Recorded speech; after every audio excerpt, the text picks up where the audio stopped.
Pavel Larok, Lord Gwyn's old battlefield compatriot, the legend, enemy of Steve the Scaleless, and hater of magic. He was thought to have hallowed in a tower for the safety of the New World. But today, I will reveal to you the truth about Pavel Larok.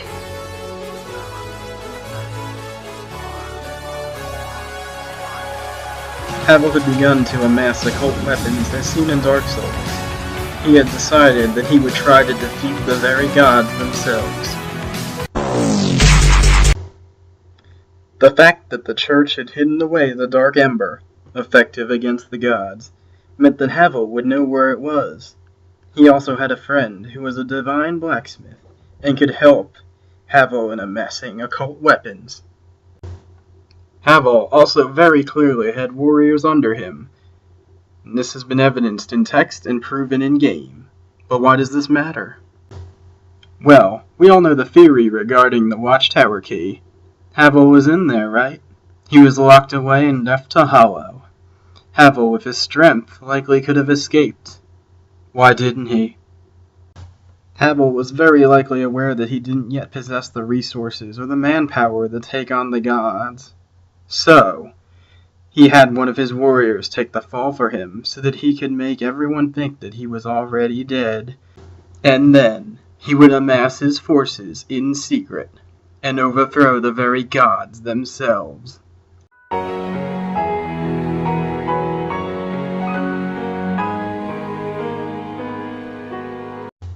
To further support this claim, even if you never visit the Watchtower, Pavel's armor will still appear in Anor Londo, along with his weapons and shield.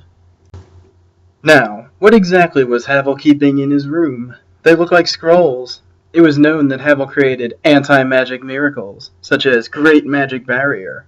However, based on the fact that two pyromancies, Fire Surge and Acid Surge, are both in the Painted World, it is possible that Pavel had some knowledge of pyromancy, since he probably knew about most of the things locked away in the Painted World.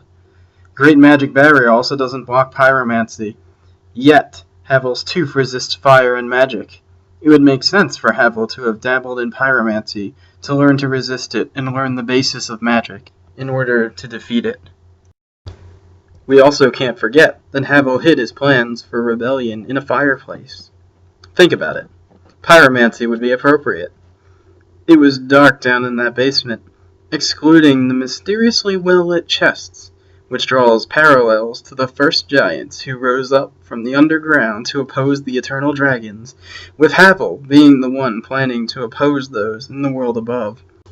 Pavel, wielding flame, would be the one to oppose Steve and the gods themselves, using his own knowledge held by the church to potentially exploit the weaknesses of both the gods and Steve, similar to how Steve betrayed his own. With his equipment securely hidden, Pavel may have someday hoped to return for it, but when his plan failed, he knew Gwyn would do whatever he had to stop him. He had to leave his equipment and left one of his nameless warriors in the tower in his place. We also note that this shield is said to be Pavel's own shield. It is described as a legendary heirloom on par with the dragon tooth itself. We can also see that the tooth was a legitimate dragon tooth, and is said to never break. It is also said to be harder than stone, meaning Pavel could have likely escaped the Watchtower if he wanted to.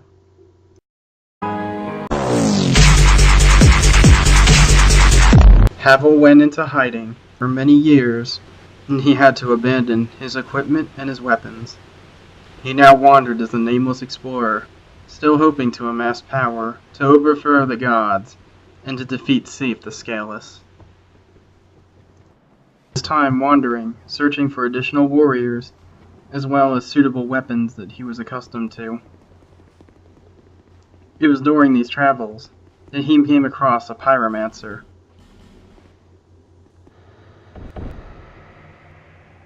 My name is Miss Rosabeth. Thank you so much for rescuing me. Oh, well, I'm talented at piracy. So perhaps you could consider this my thanks. What the fuck, really?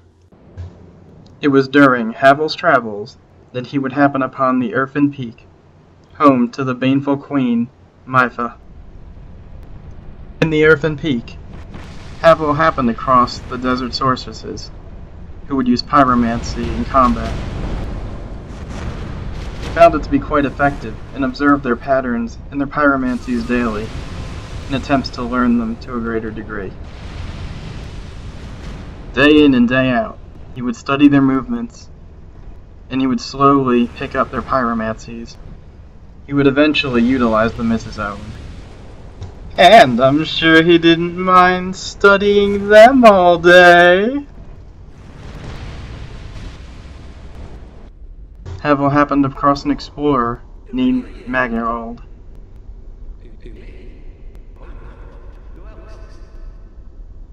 He did indeed look at his wares, and something very particular and slightly peculiar caught his eye. It was something that would completely mask his identity to the outside world. And it also offered really fucking good stats, even though he couldn't tell because stats don't exist. And then he would proceed to buy 41 pairs of pants.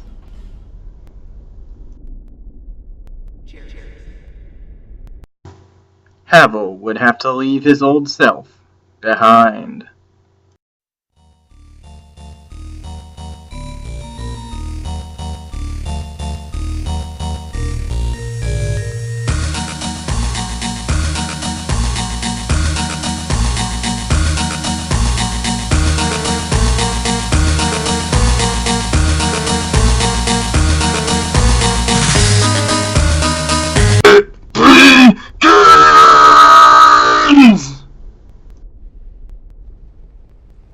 Havel had a plan.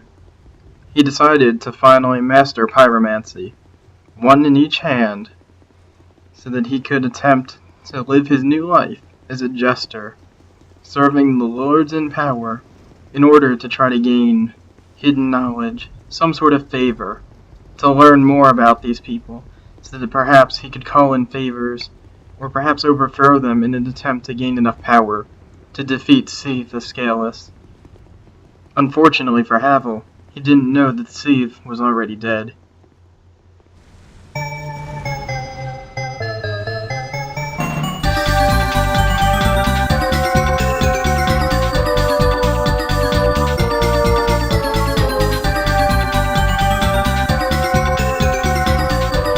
Havel's spectacular performances never failed to dazzle his audiences.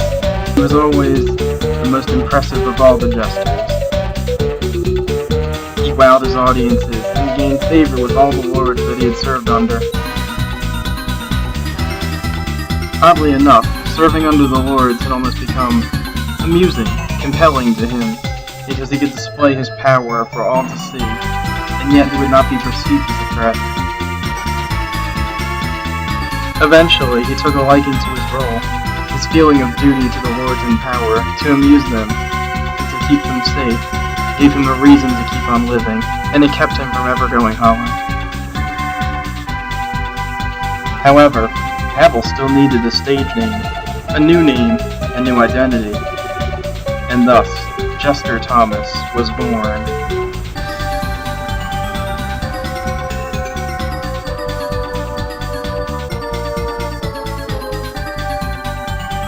Having found a new sense of self and a new sense of purpose, the former Havel the Rock had adopted his new identity.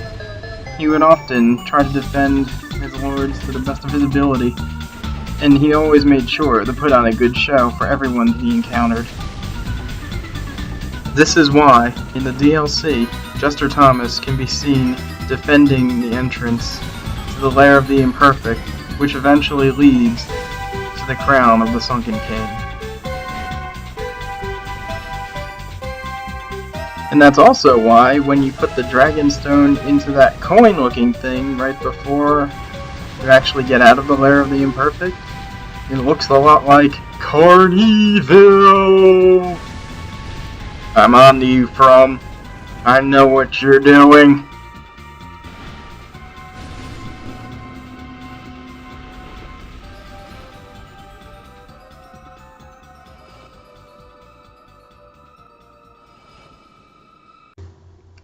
Now, supposing that the Jester set did belong to Havel the Rock, who is now Jester Thomas. If we look at the description, Jesters are more than festival fixtures. Some have a second face, hidden from public view.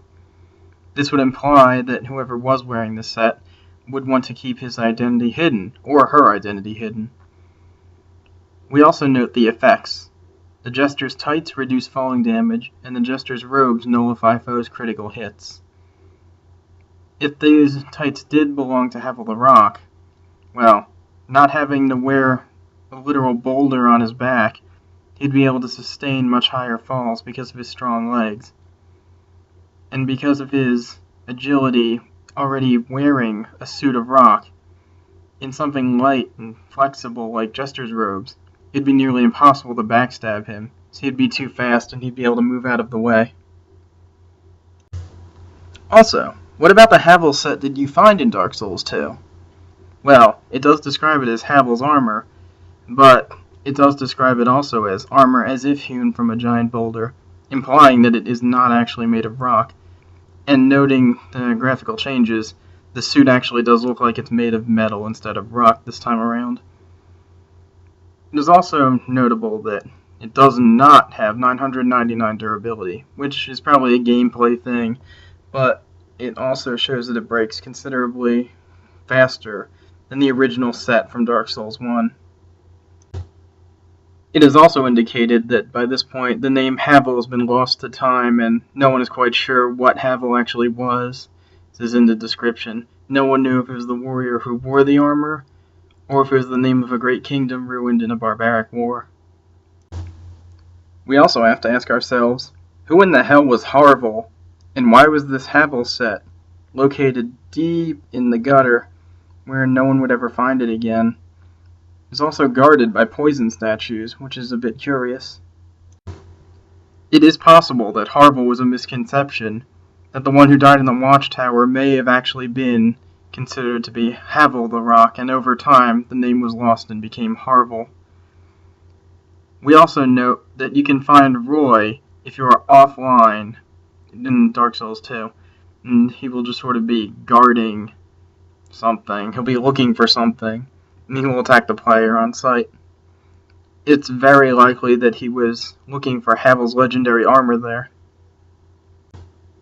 It is also imperative to note that when you find Havel's armor, you only find his armor and his great shield. The dragon tooth is not actually there. You have to find that in the dragon area. The absence of the tooth with Havel's armor is so important because it's the one component that it would be really difficult to forge or make a fake of out of metal or some other material that would be easier to obtain. And because it's missing, and because the armor in this game happens to look much more metallic, which could just be a result of the lighting, but if we assume that it is metallic and that it is not the genuine article, then that would explain why there was no dragon tooth included with it. It is something that needs to be noted here.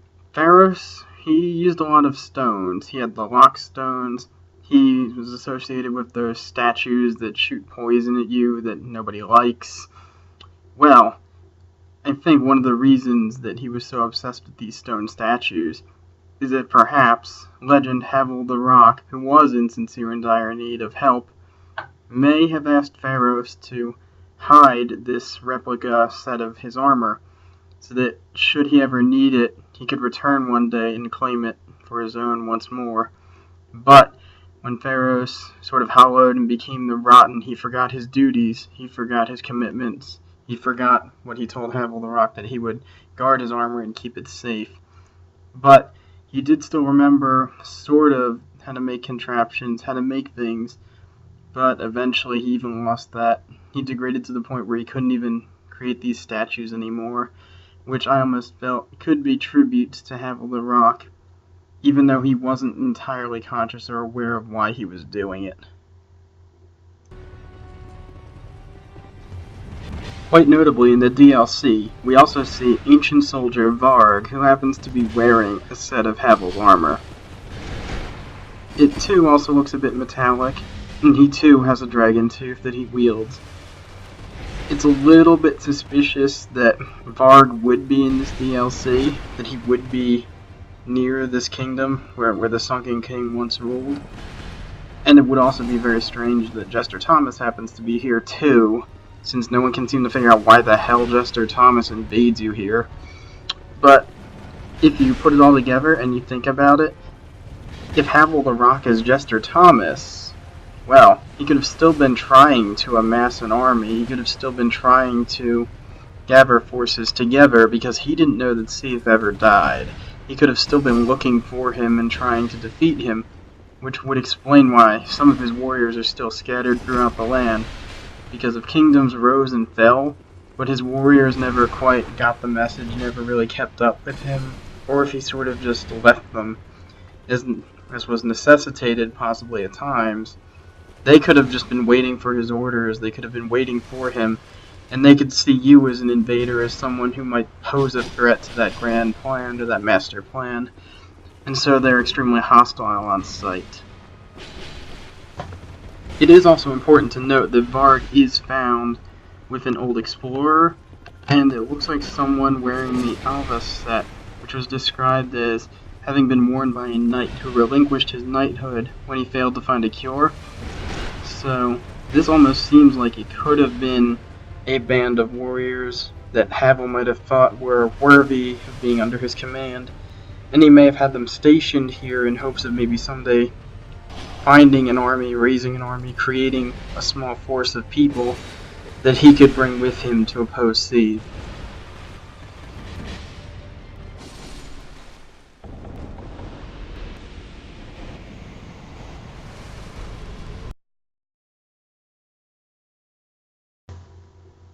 One more interesting thing to note is the Rock Shield prefix on this guy in the DLC who guards Varg and friends.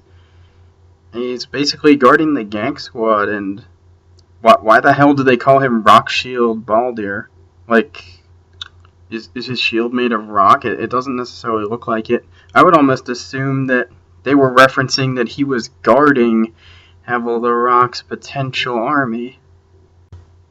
And then lastly, we have the most compelling piece of evidence that Havel the Rock is actually Jester Thomas.